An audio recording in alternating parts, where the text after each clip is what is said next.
మహాశివరాత్రి హిందూ సంప్రదాయంలో అత్యంత పవిత్రమైన పండుగలలో ఒకటి. శివరాత్రి అనే పదం రెండు పదాల కలయిక. శివ ప్లస్ రాత్రి అంటే పరమశివునికి అంకితమైన పవిత్ర రాత్రి అని అర్థం. ప్రతీ నెలలో ఒక శివరాత్రి ఉన్నప్పటికీ ఫాల్గుణమాసం కృష్ణపక్ష చతుర్దశి రోజున వచ్చే శివరాత్రిని మహాశివరాత్రిగా గొప్పగా జరుపుకుంటారు. ఈరోజు భక్తులు ఉపవాసం ఉండి జాగరణ చేసి శివుని ఆరాధన చేస్తారు.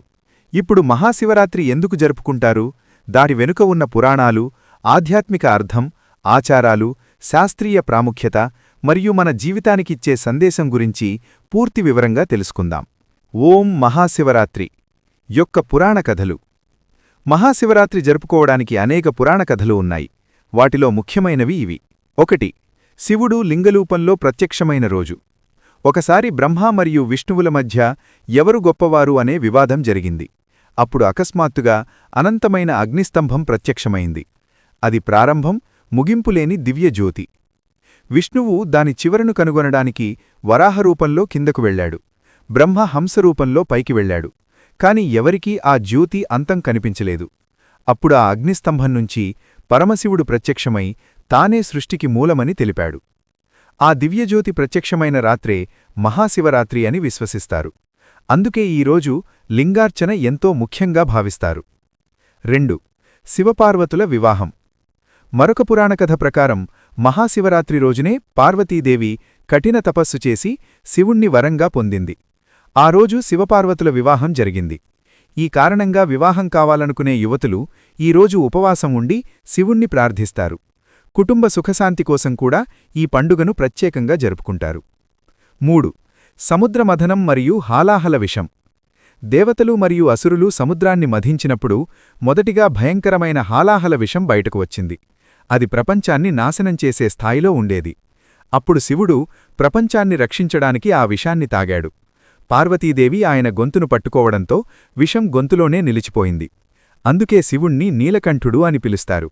ఈ త్యాగాన్ని స్మరించుకునే రోజుగా కూడా మహాశివరాత్రిని భావిస్తారు. మహాశివరాత్రి ఆధ్యాత్మిక అర్థం.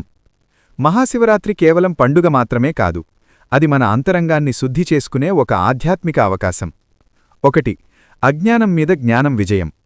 రాత్రి చీకటిని సూచిస్తుంది, శివుడు జ్ఞానాన్ని సూచిస్తాడు. మహాశివరాత్రి అంటే అజ్ఞానమనే చీకటిని జ్ఞానమనే వెలుగు తొలగించే రోజు. 2. మనస్సు నియంత్రణ.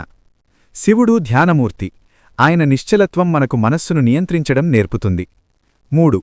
అహంకార నాశనం. శివుడు భస్మాన్ని ధరించడం ద్వారా అహంకారం చివరకు భస్మమే అనే సందేశాన్ని ఇస్తాడు. 4. మహాశివరాత్రి రోజున చేసే ఆచారాలు. ఉపవాసం. భక్తులు రోజు మొత్తం ఉపవాసం ఉంటారు.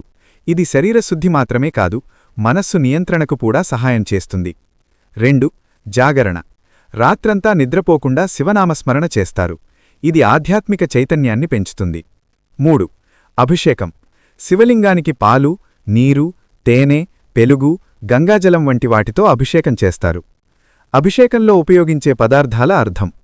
పాలు పవిత్రత, తేనె మధుర జీవితం, నీరు శుద్ధి, బిల్వపత్రం శివునికి అత్యంత ప్రీతికరం.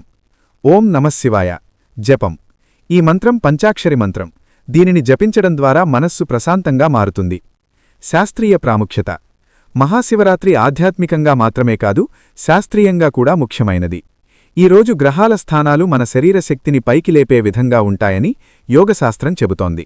నిద్రపోకుండా నిటారుగా ఉండడం వల్ల శరీరంలోని శక్తి కేంద్రాలు, చక్రాలు చురుకుగా మారతాయి. ఉపవాసం జీర్ణ వ్యవస్థకు విశ్రాంతి ఇస్తుంది. యోగా మరియు ధ్యానం ప్రాముఖ్యత. శివుడు ఆదియోగిగా పరిగణించబడతాడు. మహాశివరాత్రి రోజున ధ్యానం చేయడం వల్ల మనస్సు ప్రశాంతంగా మారుతుంది. ఆందోళనలు తగ్గుతాయి. ఆత్మవిశ్వాసం పెరుగుతుంది. అంతర్గత శక్తి మేల్కొంటుంది. మహాశివరాత్రి మన జీవితానికిచ్చే సందేశం. మహాశివరాత్రి మనకు ఎన్నో విలువైన పాఠాలు నేర్పుతుంది. సాధారణ జీవితం గొప్పది. శివుడు రాజమహల్లో కాదు, కైలాసంలో ఉంటాడు. సమానత్వం. దేవతలు, రాక్షసులు అందరికీ సమానంగా వరాలిస్తాడు. కోపాన్ని నియంత్రించాలి. శివుడు కోపంగా కనిపించినా లోపల కరుణామూర్తి. త్యాగం గొప్పగుణం. ప్రపంచరక్షణ కోసం విషం తాగిన శివుడు త్యాగానికి ప్రతీక. భారతదేశంలో మహాశివరాత్రి వేడుకలు. భారతదేశం మొత్తం ఈ పండుగను ఘనంగా జరుపుకుంటారు. కాశీ విశ్వనాథాలయం, శ్రీశైలం మల్లికార్జున స్వామి దేవస్థానం, కేదార్నాథ్, సోమనాథ్ ఈ ఆలయాల్లో లక్షలాది భక్తులు దర్శనం కోసం వస్తారు. శివరాత్రి ఉపవాస నియమాలు సాంప్రదాయం: ఉదయం స్నానం చేసి శివుని ప్రార్థన, పళ్ళు లేదా పాలు మాత్రమే తీసుకోవడం, మాంసాహారం, కోపం, చెడు ఆలోచనలు దూరంగా ఉంచడం, రాత్రి 4 కాలాల్లా పూజ చేయడం. శివుని ప్రతీకల అర్థం: త్రిశూలం సృష్టి, స్థితి, లయం; చంద్రుడు మనస్సు నియంత్రణ, గంగ పవిత్రత, నాగు భయంపై విజయం, డమరుకం సృష్టి శబ్దం. ముగింపు: మహాశివరాత్రి కేవలం పండుగ మాత్రమే కాదు, అది మన జీవితాన్ని మార్చే ఆధ్యాత్మిక సాధన. ఈరోజు మనంలోని చెడు ఆలోచనలు, అహంకారం, కోపం వంటి వాటిని విడిచిపెట్టి శాంతి, ప్రేమ, జ్ఞానం వైపు ప్రయాణం ప్రారంభించే రోజు. శివుడు వినాశకుడు మాత్రమే కాదు, కొత్త ఆరంభాలకు మార్గదర్శకుడు కూడా. అందుకే మహాశివరాత్రి మనకొక కొత్త ఆరంభాన్ని సూచిస్తుంది. ఈ పవిత్ర రాత్రి మనం ఓం నమఃశివాయ అని భక్తితో జపిస్తే మన మనస్సు శాంతి పొందుతుంది, జీవితం సంతోషంగా మారుతుంది అని విశ్వాసం. హర హర మహాదేవ్.